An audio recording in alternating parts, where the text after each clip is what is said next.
Olá, bem-vindos ao podcast da PLMJ. Conhecimento jurídico, sustentabilidade, impacto social, cultura, Fundação PLMJ. Partilha de conhecimento que importa aos nossos clientes, partilha de cultura que importa a todos. Fique desse lado. Chamam-lhe Innovation District, um investimento de 800 milhões de euros, que é um exemplo do que pode acontecer quando o público e privado se juntam numa visão comum de olhos postos no futuro. A ambição é criar uma nova cidade global em Almada que promete combinar um estilo de vida sustentável com inovação e conhecimento tecnológico, incluindo ainda uma componente de requalificação pública em Porto Brandão. É sobre o Innovation District que falamos hoje no podcast da PLMJ, com José Ferreira Machado, vice-reitor da Universidade Nova de Lisboa, e Rita Alarcão Júdice e Tiago Duarte, sócios da PLMJ. Professor, muito bem-vindo ao podcast da PLMJ. E vou já passar a palavra ao Tiago, que vai começar já a provocá-lo. Muito bem, caro professor, bem-vindo. Bem-vindo à PLMJ. A primeira pergunta que lhe queria fazer era a seguinte. Um professor de Econometria e Estatística doutorado em Illinois e que está nas funções de vice-reitor e um professor de Filosofia Contemporânea que está nas funções de reitor entram num bar e decidem construir uma cidade? Como é que isto acontece? Isso é muito interessante. Eu, ao longo da minha vida, tenho sido abençoado com a possibilidade de fazer aquilo que me apetecia em cada momento da minha vida. Eu comecei, acabei o curso, achei que precisava de ir para o mundo real, fui para o Banco de Portugal, fui para o CTT, aguentei 9 meses no CTT, depois voltei à academia.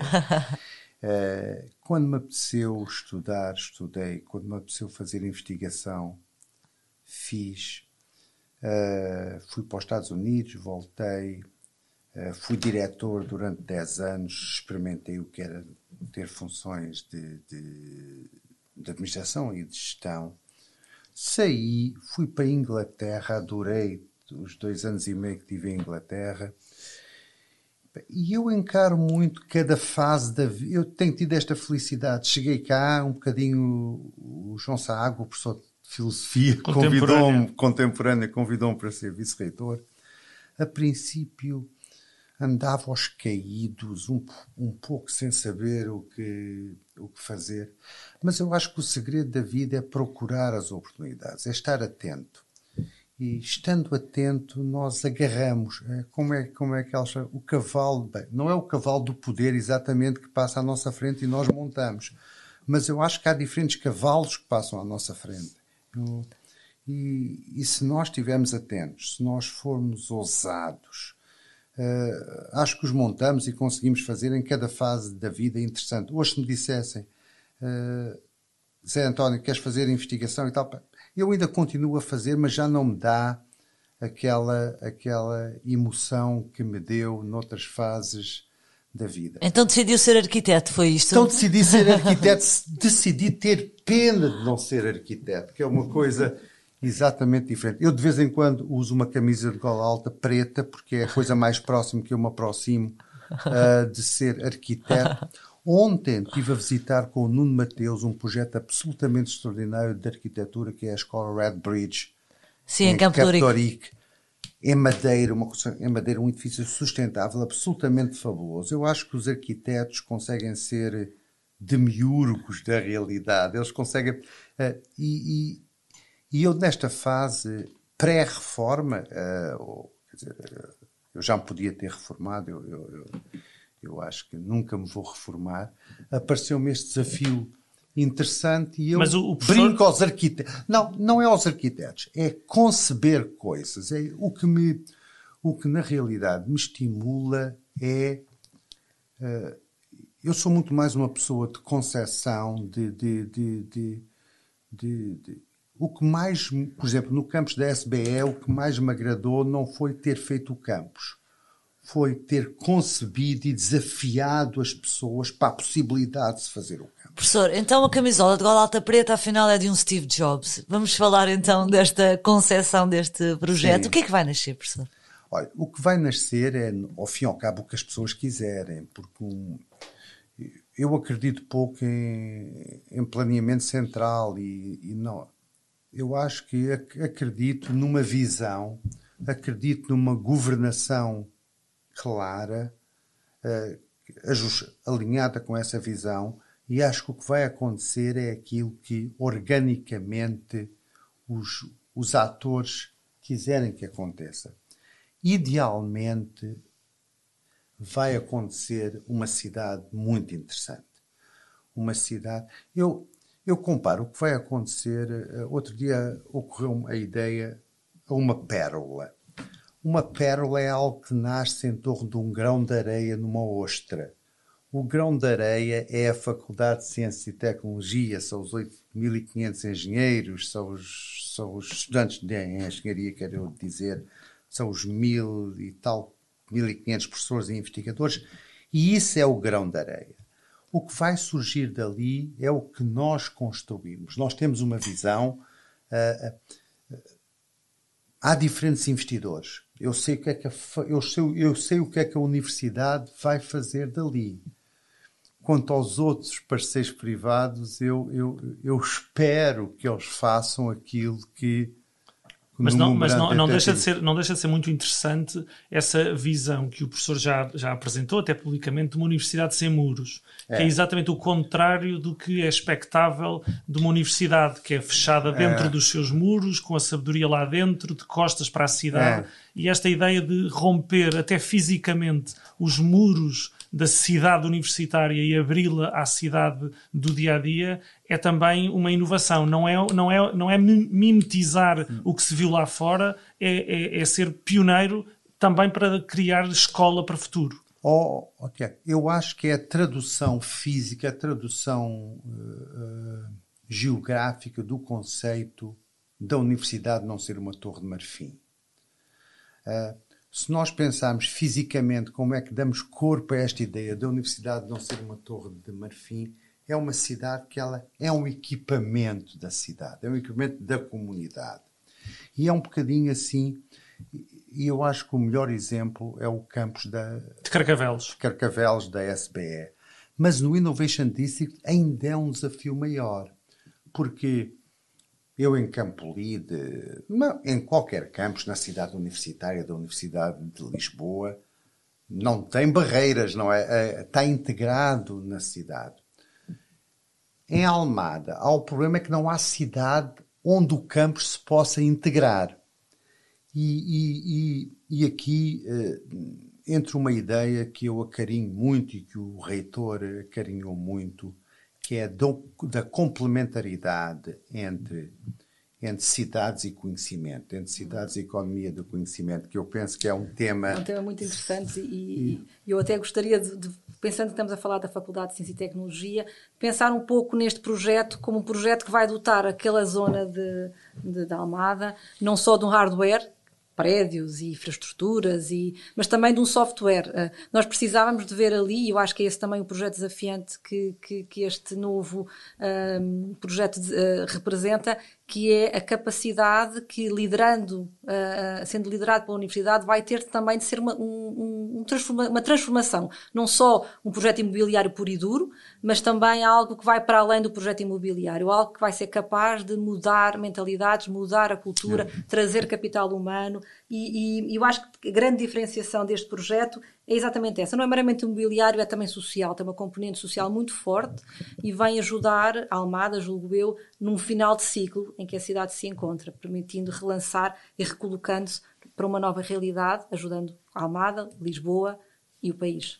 Eu hoje estava Rita, eu concordo inteiramente consigo. Eu hoje estava numa reunião com o grupo de ambientalistas da FCT, que são ambientalistas conhecidos, o Joanás de Melo, a Júlia Seixas, o Francisco Ferreira, e estávamos a discutir exatamente este projeto, porque eu quero muito nós queremos muito que eles sejam partes deste projeto. E surgiu uma ideia que isto é até mais do que isto. Isto é um conceito novo de cidade. Porque aquilo é suficientemente pequeno, nós estamos a falar de 62 hectares, é suficientemente pequeno para ser gerível, a parte da universidade, mas é suficientemente grande para ser uma experiência com impacto. Portanto, que tipo de habitações queremos fazer, que tipo de usos, que tipo de ambiente sustentável à volta. Não é só uma cidade que dá um novo fôlego àquela margem, eu acho que pode ser também um case study de uma cidade do futuro, de uma cidade bem integrada na natureza, numa cidade que é sustentável nos seus diferentes aspectos. Portanto, isto é uma coisa... Portanto, para a universidade é importante, porque eu acredito que se queremos atrair os nómadas digitais que podem escolher qualquer parte do mundo para trabalhar ou para se estabelecer, se queremos atrair empresas inovadoras, uma coisa que eu aprendi, deixem-me voltar um bocadinho atrás. Eu ontem tive a ocasião de dizer numa sessão organizada pelo Novo Banco sobre o desenvolvimento do distrito de Setúbal, da Península de Setúbal, eu tive a ocasião de dizer que os académicos têm vergonha de dizer que a territorialidade, que o ambiente é um fator importante na atração de talento. E Portugal tem isso, eu acho que é um erro grande. Portanto, quando nós concebemos um espaço académico, eu penso que devemos concebê-lo na dimensão académica, na dimensão científica, isso é sem dúvida o core, mas devemos pensar que, e é aí que radica a ideia da complementaridade entre conhecimento e cidades, que o ativo essencial são as pessoas, o seu talento, a capacidade de as atrair, a capacidade de as fazer falar umas com as outras. E isso exige espaços, isso exige territórios, isso exige cidade. Mas existe também uma boa articulação entre os vários stakeholders do projeto. Ou seja, também é preciso vermos este projeto não apenas como um projeto top-down, mas também bottom-up. Ou seja, nós precisamos e temos o envolvimento das entidades públicas, da Câmara, também da Universidade, mas também dos vários privados e particulares que estão envolvidos neste projeto. E há pouco dizia que não sabíamos bem como é que cada um se vai posicionar, mas é importante para essa transformação que haja também este consenso, esta forma concertada de ver esta nova cidade como um motor de transformação. E o facto da Universidade estar a liderar este projeto dá este cunho e dá-nos também este conforto de liderar pela mudança, também pelo conhecimento. Sem dúvida. Eu gosto de ver isto. É exatamente isso. Eu gosto de ver isto como círculos concêntricos. Nós temos o círculo do meio, que são e acho que os números aqui são importantes, se bem que eu os vou dizer de forma aproximada. Temos os 60 e alguma coisa hectares que são da universidade. E isso depende só de nós. Exato. E nós queremos fazer daqui o cartão de visita. É o magma.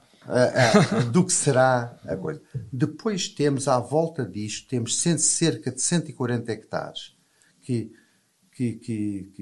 envolvem 6 ou 7 proprietários que assinámos um memorando de entendimento e aí estamos de acordo sobre o desenvolvimento. Exato. E é crítico isso. E isso é crítico. E já são 140 hectares, que já não são só os 60, são 140. E depois é a crosta terrestre. Depois é a crosta terrestre. E a crosta terrestre são aqueles cerca de 400 hectares que as pessoas, para verem uma vez, é 20% superior à zona da Expo, de intervenção. Portanto, é muito grande. São 400 campos de futebol. São 400 campos de futebol. Nenhum de nós conseguia correr 400. Eu, pelo menos, não conseguia correr 400 campos de futebol. E para as quais a Câmara Municipal de Almada, com alguma coragem política, resolveu antecipar a revisão. A expressão técnica, e eu estou a falar num podcast para juristas. Não. Está a falar para toda a gente. A expressão técnica eu acho que não é uma antecipação da revisão do PDM, mas é uma antecipação das normas do PDM que foi aprovada em Executivo para uma área de 400 hectares. As pessoas perguntam muitas vezes, o que é que vai acontecer aí? Não sei. Mas nós esperamos que aquele exemplo estabelecido primeiro nos 60 hectares da faculdade, depois nos 140 hectares das pessoas que assinaram o memorando de entendimento, consigam ser suficientes para marcar a tendência. Para marcar a tendência. O aspecto importante que eu tenho chamado a atenção desde o início preocupa-me os mecanismos de governança territorial, que não estão clarificados. Uma cidade desenvolve-se, desta dimensão, desenvolve-se ao longo de 20, 30 anos. Eu certamente não estarei cá, mas é preciso assegurar que existem mecanismos adequados. Eu não sei, os juristas saberão, sociedade de gestão urbana, o que for. É preciso, as câmaras mudam, os reitores mudam, os vice-reitores mudam, portanto, mas é preciso garantir uma estabilidade. Eu gostava de ainda voltar atrás à questão da concepção, da ideia de passar da concepção para a concretização. E como é que foi esse processo? Como é que de repente se pega numa folha em branco e se começa a pensar num campus de Carcavelos, por exemplo? Como é que se pega numa folha em branco e se começa a pensar que se calhar o campo de Carcavelos foi um ensaio para um desafio maior e há outros desafios que estão na calha para a zona de Carcavelos, e depois se começa a olhar para a universidade como uma universidade não do centro de Lisboa, mas de uma universidade da área metropolitana de Lisboa, e se passa ao Rio Tejo para o lado de lá e se olha para a tal pérola que está com a melhor vista sobre Lisboa, e se começa a passar da folha em branco para a folha com alguns gatafunhos escritos para a concretização. Que dificuldades é que foi sentindo? As primeiras devem ter sido dentro da universidade, imagino eu. Foi horrível. Eu lembro perfeitamente do dia em que nós pensámos construir Carcavelos, e sei exatamente a pessoa que nos lançou o desafio. Nós estávamos no Conselho de Faculdade, que é o Tiago conhece bem, que é o órgão não sei como é que se diz, não é o órgão de gestão, mas é o órgão de governança fundamental da faculdade, ao abrigo do novo Regiés. E a SBE tinha feito muitas coisas, mas nós estávamos a sentir que estávamos a chegar ao limite do nosso desenvolvimento no patamar onde estávamos. Nessa etapa. E o Raul Galamba, que era do Conselho Geral, disse assim: o que nós precisamos é de um salto quântico. Foi esta a expressão que ele usou. E o que é que nos pode fazer um salto quântico? E aí começámos a ideia, isto foi uma ideia que eu na altura promovi muito, do ensino superior como uma indústria exportadora. E o Raul estava nessa altura na McKinsey e conseguiu trazer os recursos da McKinsey para fazermos estudos sobre o potencial do ensino superior como indústria exportadora. E depois disse assim, ok, isto é uma boa ideia. Como é que podemos alavancar nesta ideia e dar o tal salto? É que normalmente boas ideias terminam numa tese de doutoramento. Não. E eu disse assim, não propriamente assim. Depois há um grupo. A SBE é uma instituição um bocadinho especial, que é um grupo de pessoas ousadas, que nós sentimos muito confortáveis em trabalhar sempre na fronteira. O Jorge Braga de Macedo dizia com muita piada na legalidade. Isto não se pode dizer aqui, mas é uma fronteira onde... Vocês percebem o que é que eu estou a querer dizer? Não só percebemos, como somos os polícias dessa fronteira. Somos os polícias desta fronteira. Nós gostamos sempre... E aí dissemos assim, eu lembro-me, fui ao Isaltino, fui à Câmara de Lisboa, falei com o Manuel Salgado, disse, mas vocês julgam que nós temos terrenos? Assim, pronto. O Isaltino de Moraes disse, não, Tagus Parque. Eu disse, Tagus Parque não quero, muito obrigado. Eu e o Pedro Santa Clara.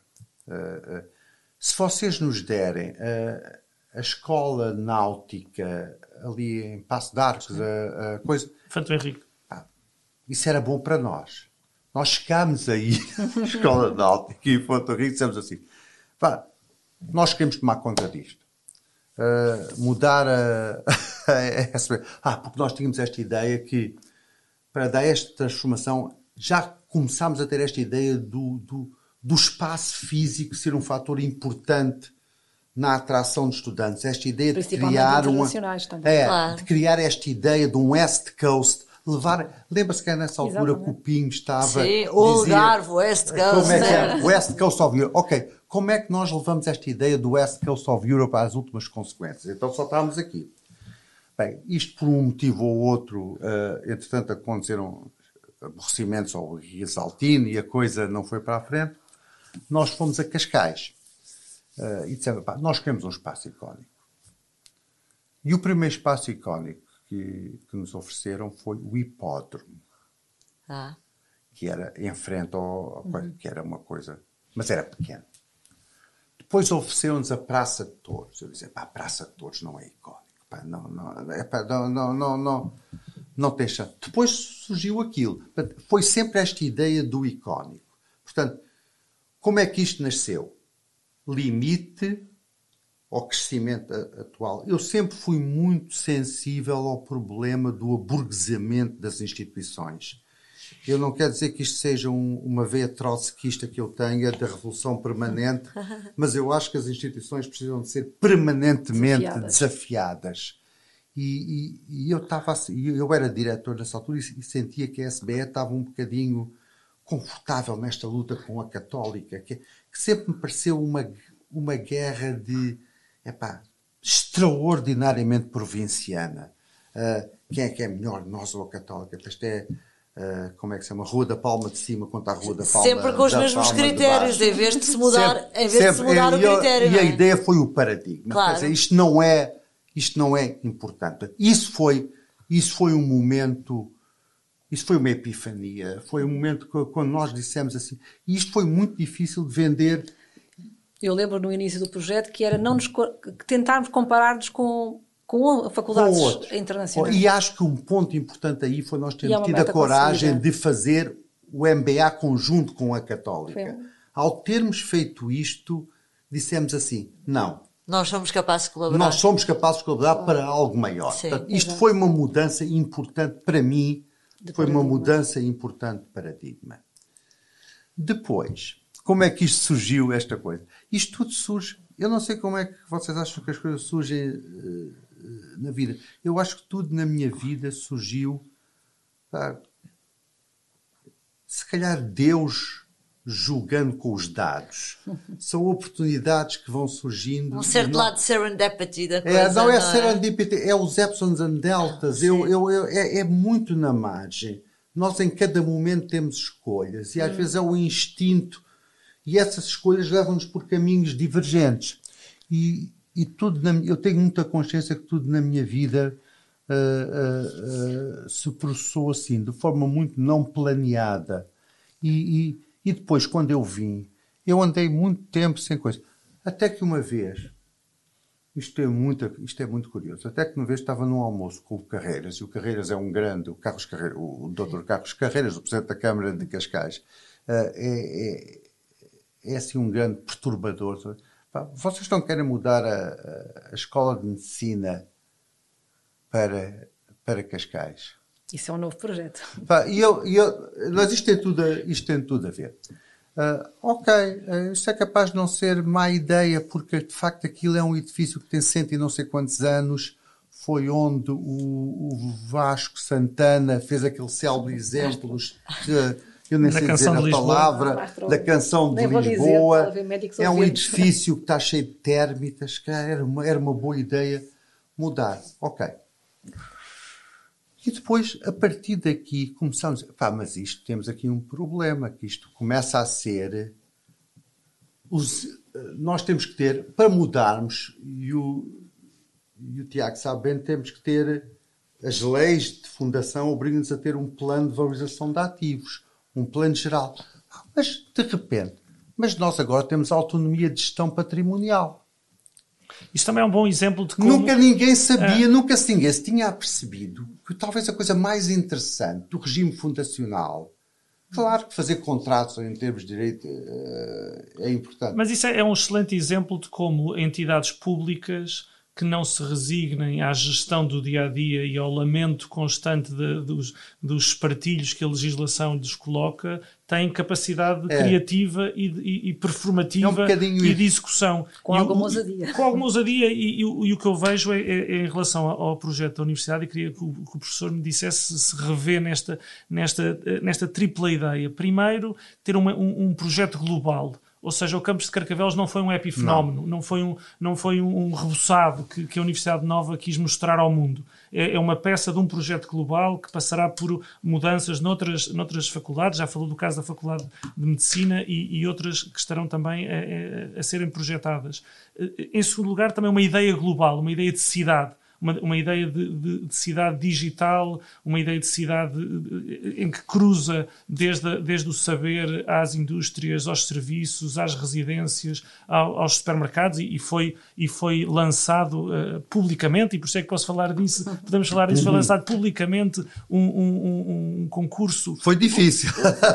Mas foi lançado, cá está a ideia da concretização, foi lançado um concurso para a constituição, a instalação de uma unidade comercial, uma superfície comercial junto à FCT, e portanto mostra como projetos que nós estamos habituados a ver a serem lançados por entidades privadas, nada impede que possam também ser lançadas por entidades públicas. E o terceiro vértice deste triângulo virtuoso de um projeto global com uma ideia global é a de uma colaboração 360 graus. E de facto este projeto não era possível sem o sonho do professor de Filosofia, do professor de Econometria, do professor Pedro Santa Clara e tantos outros que já foram aqui mencionados e outros que não vão ser, mas também não era possível sem a ligação com os arquitetos, com os empreiteiros, com os municípios, e já falámos quer do de Cascais, quer do de Almada, com os advogados também, e é um orgulho da PLMJ poder estar associada desde a folha em branco a estes projetos. Vocês estiveram desde a folha em branco. Nós estamos desde a folha em branco. Eu lembro do Dr. José Miguel Júdice, foi das primeiras pessoas com quem eu falei a ideia da Fundação Alfredo Sousa. Isto tem de facto, e tudo isto também é o desafio, a ideia o desafio jurídico é enorme. A ideia de criar a fundação, e eu era diretor ainda e estive no primeiro esquiço da fundação, foi assim, como é que nós podemos, isto é pré-regime fundacional das universidades, sim. Nós estamos a falar... 2013, 2011 talvez. E eu lembro de ter falado com o Dr. Ju, disse, como é que nós podemos... Eu e o Nuno Fernandes Tomás, que Deus tenha em descanso, lembro de termos falado no vosso escritório, como é que nós podemos... como é que nós podemos resolver esta coisa? Como é que nós... Nós hoje podemos dizer que somos especialistas num ramo de direito que não existia, que eu chamaria o direito das universidades. Mas o direito das universidades não na perspectiva da propriedade intelectual sobre as obras intelectuais que as universidades produzem, mas o direito das universidades numa perspectiva que vai desde o desenho dos jurídico, de uma associação, de uma fundação, dos poderes que uma universidade tem em regime fundacional, ou mesmo sem ser em regime fundacional, e a ligação depois com projetos, com projetos de arquitetura, com empreitadas, com serviços, com as concessões relativamente às residências, aos estacionamentos. Tudo isso tem sido para nós também um desafio diário. E vai ser, isto tem piada. Eu agradeço-vos muito esta oportunidade, porque eu estou a refazer o processo e estou-me a lembrar de coisas curiosas. Nós julgámos que isto ia começar pela alienação da Avenida de Berna. Pois bem sei. É verdade. E vocês sabem bem isto, a alienação da Avenida de Berna. Com isto, mudamos a FCSH para Campolide, e isto vai desenrolar.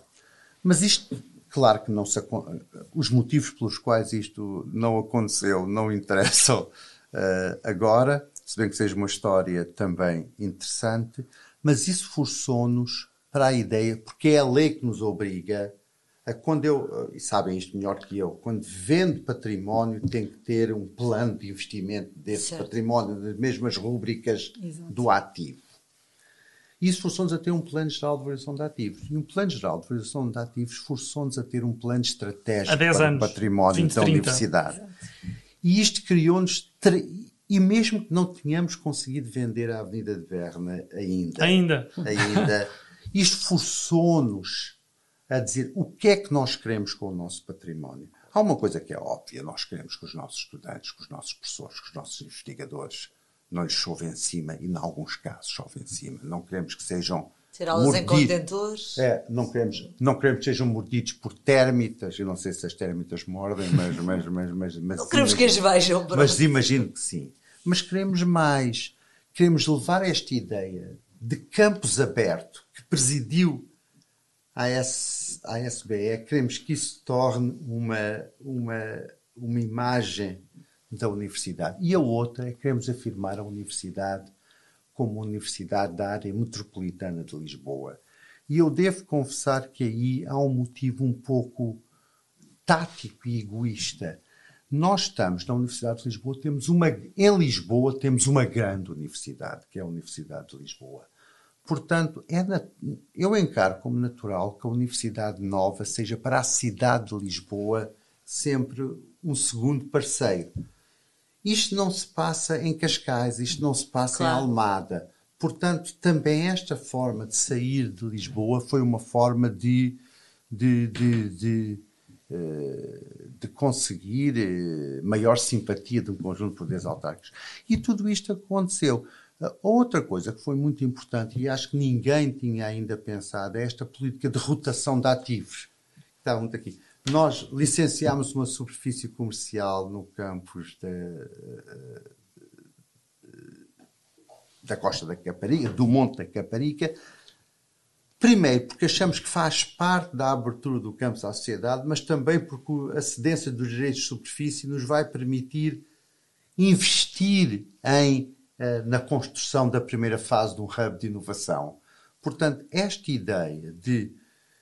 Outra coisa que foi muito importante foi termos definido o que são os ativos core da universidade, isto é, aqueles que são essenciais à missão da universidade, dos ativos não core. Isto é, aqueles que podem ser rentabilizados para...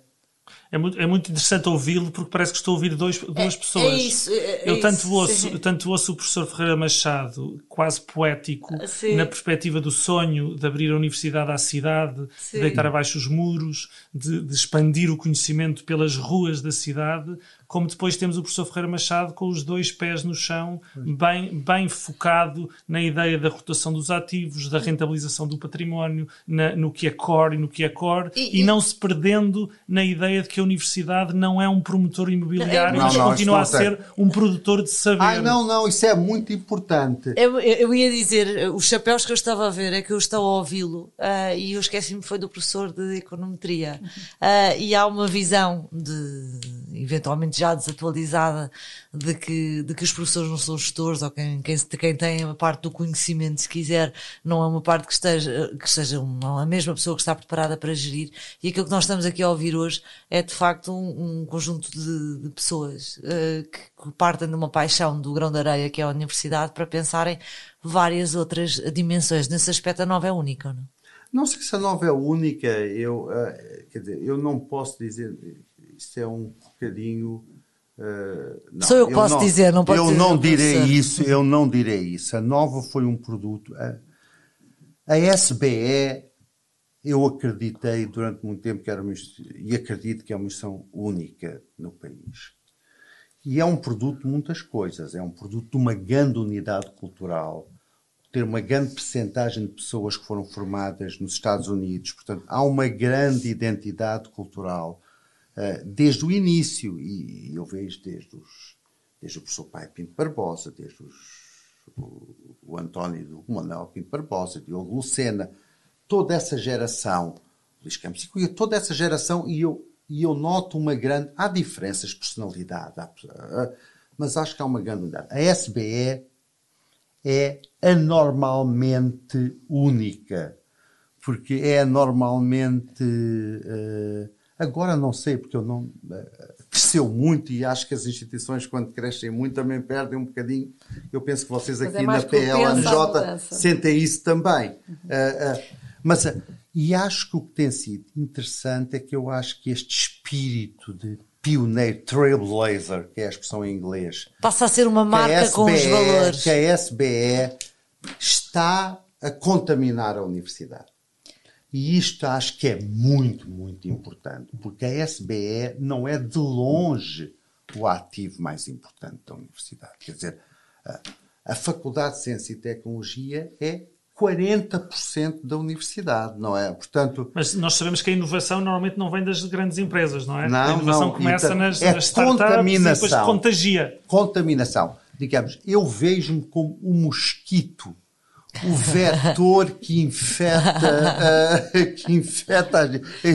exatamente, isto é o meu papel. O caso de sucesso à nova SBE ajuda também os futuros casos de sucesso, porque existe, foi feito, foi possível, é credível e é possível acreditar, com base nesse projeto, que outros projetos e mesmo na ligação do público e do privado, e a Alexandra também começou um pouco por aí na apresentação deste novo projeto, essa ligação do público e do privado como algo muito importante e que é muito comum no estrangeiro e que aqui também gostávamos cada vez mais de ver esse envolvimento o diálogo fluido, o diálogo, o investimento até dos privados para contribuir para esta modificação das faculdades, da universidade, da criação de saber e da riqueza do país. Isso é curiosíssimo, porque eu estou envolvido, isto vai mesmo, eu estou envolvido em 2 projetos grandes em que a relação com a sociedade e com a comunidade é inteiramente diferente.